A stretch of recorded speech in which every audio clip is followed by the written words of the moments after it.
Hey everybody, hope your Sundays are going well and hope that you had a good time worshiping the Lord with your local church. I hope that all of you who are in ministry also had fruitful experiences and that the Lord would bless your work to His people. I'm going to give a preview like this each week. Normally I'm going to try to include some sort of content that might not be in your reading, but that I've gleaned over my time of study. Next week, for instance, when we think about Matthew, I'll try to give you an idea of what Matthew is all about, and hopefully that will help you in your studies. This week, I'm just mainly giving you a preview of what to expect as you continue to get oriented to the course. So this week, we're thinking about course objectives 1 and 2.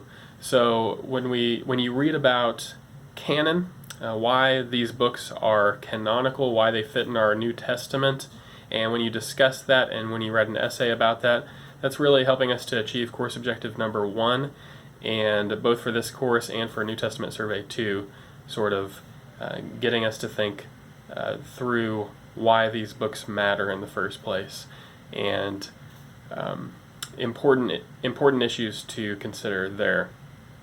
When you think about genre and read about that and discuss that, we're getting more into course objective 2 and looking at the background of these books. So in other words, these books fit within a specific genre in their time and place in which they were written, and that tells us something about how we should interpret them, how they were received.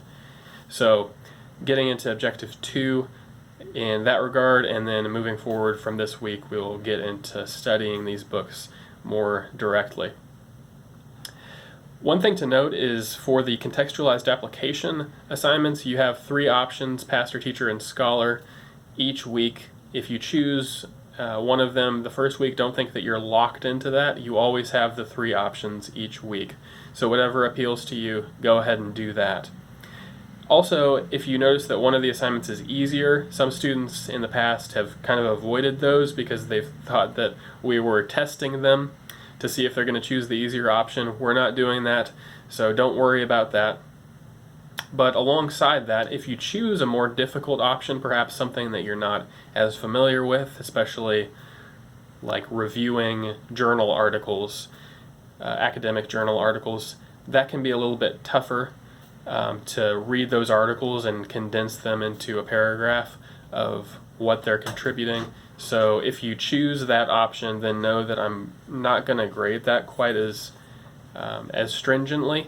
So, but in any case, what we're looking for is effort. So with an easier assignment comparatively, if you put in a certain amount of effort, then it should be fairly pristine. With a more difficult assignment, you might think, oh, I didn't do too well. But again, we're looking for effort. So if you are interested in trying one of those, then don't be scared off, is I guess what I'm trying to communicate. I think that it should be it for this week as far as things that I want to cover. So if there's any questions, as always, please let me know. And I hope that you're blessed this week by your studies.